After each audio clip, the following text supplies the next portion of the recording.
C'est beau, c'est design et c'est utile.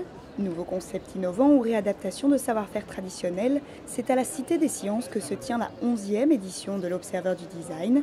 183 réalisations labellisées par l'APCI, l'Agence pour la promotion de la création industrielle, y sont présentées.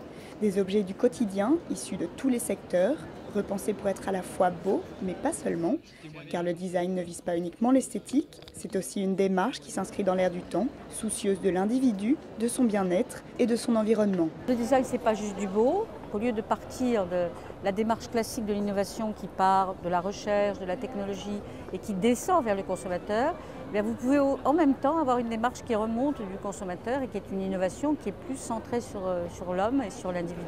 Au travail, dans nos parcs publics ou encore dans nos loisirs, le design est partout. L'exposition nous fait découvrir le meilleur du design de l'année et permet aux créateurs de montrer leurs récentes créations à un large public.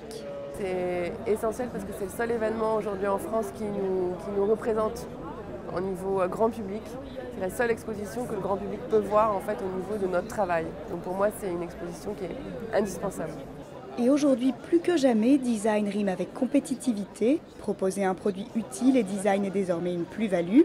Pas étonnant donc que petits créateurs côtoient les plus grandes marques sur l'exposition. Chacun y voit une manière de se démarquer, d'asseoir une autre image de son entreprise et de mieux concevoir ses produits.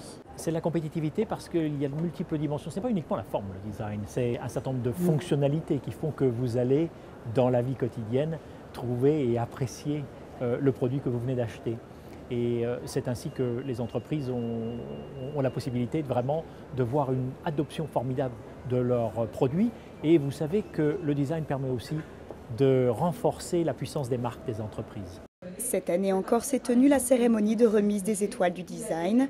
35 créations ont été primées et derrière ces récompenses ne se cachent pas que des entreprises françaises, mais aussi quelques marques étrangères. De plus en plus, l'Observeur du design fait parler de lui au-delà des frontières hexagonales.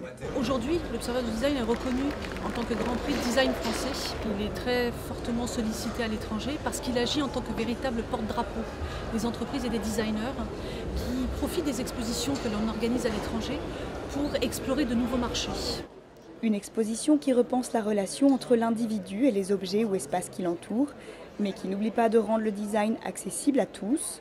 L'Observeur du design est à la Cité des Sciences pour 4 mois et serait susceptible de partir pour Taïwan, Hong Kong ou encore Sao Paulo.